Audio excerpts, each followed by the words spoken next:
그 일본 사람들이 우리라고 그러는데 이 역사를 연구하는 학자 입장에서 제가 방금 그 주장한 그런 들에 대해서 좀 어떤 아시는 대로 아니면은 또 평소에 어떤 가지고 계시는 생각대로 한번 말씀을 한번 해주시면 좋겠네요. 예, 일본은 그 당시에 식민지가 필요할 정도로 경제가 발전한 나라가 아니었습니다. 그렇기 때문에 와서 토지조사 사업부터 하는 게 땅을 뺏으려고 하는 거거든요. 그걸 이제 근원적 수탈이라 그러죠. 정상적인 일본이 식민지가 자본주의가 그만큼 발달해서 식민지가 필요한 상황이면 자본을 갖고 와야 되는 겁니다. 그러니까 자본을 갖고 와서 공장을 세우고 이렇게 해야 되는데 그 수준이 안 되니까 결국 땅을 토지조사 사업을 통해서 땅을 강탈하니까 아주 격렬하게 충돌할 수밖에 없게 되는 거죠. 그래서 요즘 식민지 근대화론자들이 말하는 것은 일본 경제가 계속 추락을 하니까 그 해결책으로 전쟁을 일으키는 거죠. 그래서 1931년도에 만주사변을 일으켰다가 반짝 특수가 있었는데 이게 가라앉으니까 그 다음에 37년도에 중국을 침략해서 중일 전면전을 일으키죠. 그래서 북경 점령하고 천진 점령할 때 잠깐 주식이 뛰었다가 또 이제 장기간에 되니까 주식이 또 폭락하죠. 그러니까 이번엔 또 동남아로 가는, 그러니까 그 일본이 끊임없이 전쟁으로 경제를 일으켜야만 그 침략 경제인데, 침략 경제의 한 부산물로 한반도 북부에다가 몇 개 공장 세워준 걸 가지고 지금 마치 그때가 식민지 시대 때 근대화가 됐다라고 이제 호도를 하고 있는 것이죠. 근데 유 의원님 말씀대로 의식적인 측면이 있고, 일본 사람들이 해보면은 그 열등감적인 그 일본 열도를 자꾸 벗어나고 싶어 하는 지진의 땅이고 하니까 그런 의식의 발로도 있다라고 보고요. 그런데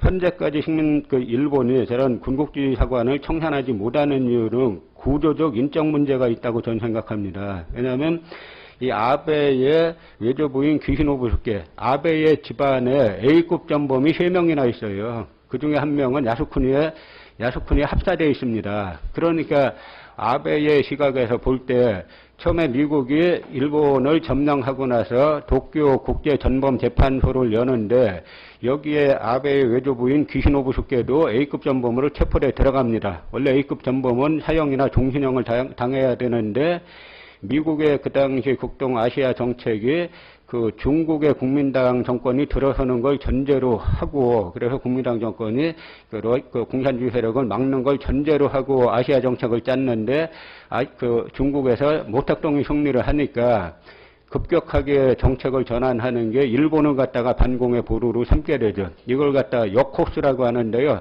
그 역코스 정책에 의해서 기시노부스케 같은 경우 기소도 안 당하고 대거 전범들이 그 석방되고, 그 다음에 아무 혐의를 안 받게 되고 공직 추방령이 철회가 돼서 공직에 나오게 되면서 일본 전범 세력들이 그대로 일본 정계의 주축이 됩니다. 그러고 나중에 자민당 이 두 당이 합당해가지고 이 보수대연합 이제 자민당을 만들게 되면서 이 주축 세력들이 군국주의 세력의 주축이 되니까 그 세력의 적자인 아베 입장에서는 자기네가 과거에 패배한 게 잘못이지 전쟁 자체가 잘못이었다는 생각 자체를 안 하는 세력들이죠. 그러니까 이 세력들에게 반성해라 사과하라 하는 거는 아무 소용없는 이야기입니다. 제가 볼 때 우리가 확실하게 다시 그런 일을 당하지 않기 위해서는 일단 역사관을 튼튼하게 독립운동사 중심으로 무장을 하고 우리 사회 전반의 시스템을 그런 쪽을 한치로 용납하지 않는 쪽으로 무장해서 대응하는 것만이 저희의 방법이라고 생각합니다. 잘 알겠습니다. 교학사 교과서 문제는 우리가 지금 이 문제가 자꾸 좌우 논쟁으로 번지는 것에 대해서는 저도 상당히 초점이 잘못 갔다라고 생각됩니다. 우리 교과서, 지금 우리 후세들이 배워야 할 교과서는 좌파 교과서가 돼도 안 되고 우파 교과서가 돼도 안 되는 겁니다. 이거는 대한민국 국민 80, 90%가 이 건전한 상식을 가진 누구든지, 이제 제가 아까 말씀드린 일제식민사관, 중화사관, 이걸 다 걷어내고, 그 다음에 독립운동사의 정통성에 기반해서 우리를 설명할 수 있는 이러한 이제 교과서가 만들어져야 되는 건데요. 자꾸 여기에서 우의 개념이 저는 우의 개념이 자꾸 식민지 근대화론, 정체성론에 따지면은 우가 매국 세력이 되고 나라 팔아먹은 세력이 됩니다. 이게 어떻게 우가 됩니까? 우라는 것은 그 독립운동사에서 우라는 것은 백범 김구 선생, 그 김규식 선생, 도산 안창호 선생, 이분들이 다 우 아닙니까? 좀 최소한 그 우라도 이런 분들의 정통성을 둬가지고 이런 쪽의 정통성을 유지하면서 서술되면은 누가 거기에 대해서 반대하겠어요. 그런데 마치 식민지 근대화론이다라고 해가지고 일제시대 때 친일 부역자들이 협력했던 이 사람들을 정통인 것처럼 서술하려고 한다면 그거는 대한민국 국민 누가 그걸 받아들이겠습니까? 그러니까 이건 대단히 지금 현재 전개되고 있는 이 논쟁은 본질에서 너무 벗어난 겁니다. 이거 좌우 논쟁이 교과서 논쟁이 좌우 논쟁이 돼서는 안 되는 것이죠. 교과서라는 것은 가장 중요한 것은 팩트를 중심으로 봐야 되고 그 팩트를 어떤 서관으로 해석할 것인가를 염두에 두고 그다음에 대한민국 국민 대다수가 대한민국의 정체성을 인정하고 있는 대한민국 국민 대다수가 즐겨보고 자식들에게도 가르치고 이 부분은 네가 스스로 연구해봐라. 예를 들어서 저희 연구소에 중고생들이 편지를 보내와요. 그 편지를 보면은 가슴이 뜨겁습니다. 우리가 이런 책으로 배웠으면은 자기가 만주 가가지고 내몽골 가서 한번 찾아보고 싶다. 낙랑군 지역이 어딘지. 막 그래야 역사관이 공부가 되는 것인데 아직까지도 교과서 논쟁에서 제가 식민사관, 노론사관의 문제를 제기하는 게 노론사관은 중국인들의 시각으로 우리를 본 거고 그 다음에 식민사관은 일본 구급파의 시각으로 우리를 본 건데 이런 관점이 교과서에 들어와서는 안 되는 겁니다. 있는 것도 다 몰아내야 되는 거고요. 중요한 거는 제가 아까 의원님도 말씀하셨듯이 이게 여야 간의 공방으로 흘러서 되는 게 아니고 어떻게 하면 보다 다수의 국민들이 보다 건전한 상식을 가진 국민들이 이 교과서를 통해서 대한민국의 정체성을 이해하고 나의 정체성을 이해하고 그렇게 해야 되는 건데요. 제가 몇 년 전에 전국 교장연수에 가가지고 한번 강연을 한 적이 있어요. 약 한 300~400분 모였는데 한 6개월 과정에 제가 한 강좌를 했었는데 제가 그런 질문을 했습니다. 일제식민사관이나 종합패권주의사관에 따르면은 우리나라가 외국으로부터 침략을 당할 때 그럼 그쪽에 붙어야 한다는 이야기 아니냐. 그러면 여러분들은 여러분의 제자들이 우리나라가 우리 공동체가 그 외적으로부터 위협을 당할 때 독립운동을 하는 제자를 키우고 싶습니까? 그쪽에 붙는 제자를 키우고 싶습니까? 라고 질문했어요. 그랬더니 나중에 그 담당자분이 그 전체 교장 연수에서 지금 그 강의평가 1위를 했다라는 그걸 받았는데요. 전 교장 선생님 하면 상당히 보수적인 분들로 인식되지 않습니까? 일반적으로. 그러나 전 그렇지 않다라고 보는 거예요. 애국심이란 부분에서는 그렇지 않다라고 보는데, 바로 이런 지점들, 대한민국 국민 다수가 갖고 있는 이런 나라를 사랑하고 공동체를 사랑하는 이 부분을 극대화할 수 있는 교과서를 저수로 해야지, 이미 프랑스식으로 따지면 직접 비교하는 게 부적절할 수도 있겠습니다만 마치 나치 시대가 좋았다라는 것과 본질적으로 큰 차이는 없는 이야기 들입니다. 이런 이야기들이 자꾸 마치 쟁점인 것처럼 이게 들어와서는 대한민국이란 나라의 외형이 상당히 창피해진다고 생각해요. 일본에 지금 계속 이제 국으로 질주하고 있는데 저 사람들이 이거 안 보고 있겠습니까? 저 사람들은 우리는 왜 역사 공동회에서는 그런 내용은 하나도 없어요. 그러니까 우리 그 당시 구성원들은 그걸 몰랐던 겁니까? 아니면 알고도 안 받아들였던 겁니까? 그리고 우리 역사학께서는 그런 내용에 대해서 제가 과문해서 이제 잘 모르는 것도 있겠지만 왜 우리 역사학께서는 이런 주장을 제대로 안 하는지. 의원님은 역사를 너무 많이 하시는 것 같고 일반인 중에서는. 근데 중요한 부분은 이제 어떤 뭐냐면 이게 우리나라 학계는 이 분절적인 사고가 가능합니다. 학문은 공자 말대로 이리관지가 돼야 되고 고대사를 보든 뭘 보든 이리관지에서 봐야 되는데 따로따로 보는 거예요. 그러니까 임나일본부 이야기하면 표면상 다 없었다 그럽니다. 그럼 임나일본부를 존속시키기 위해서 만든 삼국사기 초기기록 불신론은 그럼 당연히 해체가 돼야 되는데 임나일본부는 표면상 없었다 그러고 삼국사기 초기기록 불신론은 또 그대로 인정을 합니다.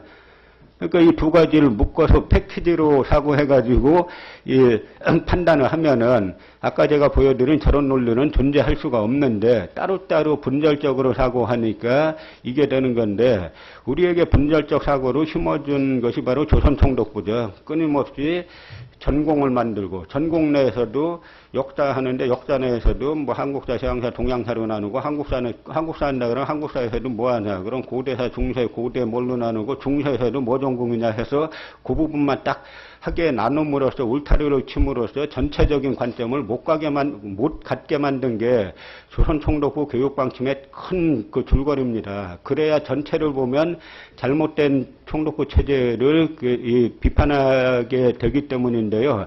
그래서 이제 이런 부분들을 이제 분절적으로 하고 하지 말고 종합적으로 하고 하면 이런 이제 일제식민사관이나 전국 동북공정이나 이런 것들은 다 정치 논리입니다. 정치 논리는 진짜 제대로 된 학문을 만나면 설 자리가 없게 되는 것이죠. 그런데 학자들이 자꾸 분절적으로 따로따로 요 부분 따로 요 부분 같은 건데 동전의 양면인데 앞면만 보고 자꾸 뒷면을 안 보니까 그런 문제가 발생하는 건데요. 이제는 우리 사회가 동전의 뒷면도 보라는 거를 이제 요구할 정도로 성장했다고 생각하고 지금 여기서 그 국회에서 이런 자리가 열리는 것 자체가 우리 사회가 그만큼 성장했다는 거고 우리의 자화상이 어떠해야 하고 우리의 미래가 어떠해야 하는가를 그 고민하고 모색하기 때문에 이런 자리가 열린다고 생각을 합니다. 감사합니다. 중국 역사를 보면 사실은 주자의 경우는 그 성리학을 만든 당시에 이미 비판이 되고 또 다른 학풍이 나오고 해서 뭐 양명학도 당시 나오고 하면서 그걸 넘어섰거든요. 근데 우리는 이제 주자학이 사실은 훨씬 전에 이미 나왔는데 송나라 때 그걸 고려 말에 받아들인 다음에 조선왕조 500년 동안을 그걸 고수하거든요. 오직 하나로 이런 게 그 한 가지 생각만이 오직 지배하는 세계 참 생각해 보면 숨 막힌데. 윤유도 그런 세계 속에서 이제 자기 생각을 다르게 하다가 사실 죽는다 이렇게 볼 수도 있는 거죠. 그러니까 윤유가 남긴 유명한 말 중에 이제 그 윤유가 중용이란 책에 장과 절을 구분하는데 이 주자가 구분한 것과 다르게 구분하죠. 그랬더니 송쉘이 내가 감히 주자가 한 거를 바꿀 수 있느냐라고 하니까 윤유가 이때 무엇이라고 하냐면 천하의 이치를 어찌 주자 혼자 알고 나는 모른단 말이냐. 그러면서 주자가 다시 살아오면 내가 틀렸다고 하겠지만 자사가 다시 태어나면 내가 옳다고 할 것이다 라고 말하는데 그 자사라는 인물이 바로 중용의 저자죠. 그러니까 윤유는 이 자사의 뜻을 저자의 뜻을 내가 주자보다 더 내가 보기에는 내가 더 해박하다고 생각한다라고 하는 건데 이건 단순한 오기가 아니라 그 시대에 하나의 이 학문의 상대주의를 주창하는 그러니까 주자도 하나의 상대적 인물로 놓고 그 해석도 하나의 상대적인 학설로 놓음으로써 어떻게 보면은 뭐 요즘 말로 하면은 사상의 약간 자유라 그럴까 뭐 그런 다양성이라 그럴까 이런 걸 주장했던 인물이 윤유라면은 그 송쉘이 한 말 중에 더 이상 공부할 게 없다. 모든 이치는 주자가 다 밝혀놨기 때문에 더 이상 공부할 것이 없다. 우리는 그것만 열심히 배우면 된다. 그런 거네요. 그러니까 이 송쉘로 대표되는 이쪽은 학자 그룹이라고 보기는 어려운 겁니다. 학자는 다 자기 시각을 가지고 세상을 해석해야 되는 건데 이 주자의 머리를 가지고 세상을 이제 해석하기 때문에 그렇기 때문에 학자라고 보기는 어렵죠. 근데 문제는 지금 우리 사회는 그 시대로부터 얼마나 지금 벗어나 있느냐 하는 이야기죠. 이제 일례로 우리나라 학생들이 이제 머린 좋으니까 미국의 아이비리그 같은데 입학률은 상당히 높다는 거 아닙니까? 근데 탈락률이 거의 40%나 된다는 거죠. 그 이유가 뭐냐면 거기에서는 가르치는 게 너의 생각은 무엇이냐라고 물어보는데 우리나라 학생들은 한 번도 자기 시각으로 사물을 바라보는 훈련을 안 해본 겁니다. 항상 주자의 생각, 선생님의 생각, 남의 생각을 외워서 그 답변하는데 익숙해져 있지 자기의 시각으로 사물을 바라보지를 못해 왔는데 그 교육이 지금까지 계속되고 있는 거죠. 그러니까 이 질문은 윤유가 했던 천하의 이치로 어떻게 주자만 알고 나는 모른단 말이냐.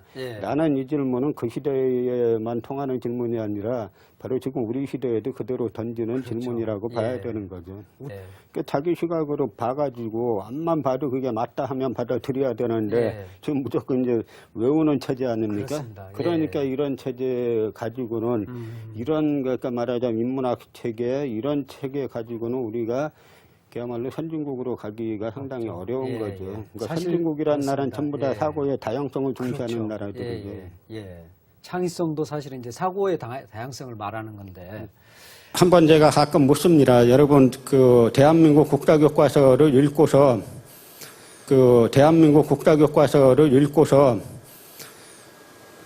내가 이 한국인으로 태어난 거에 대한 자부심을 한번 느껴봤다든지,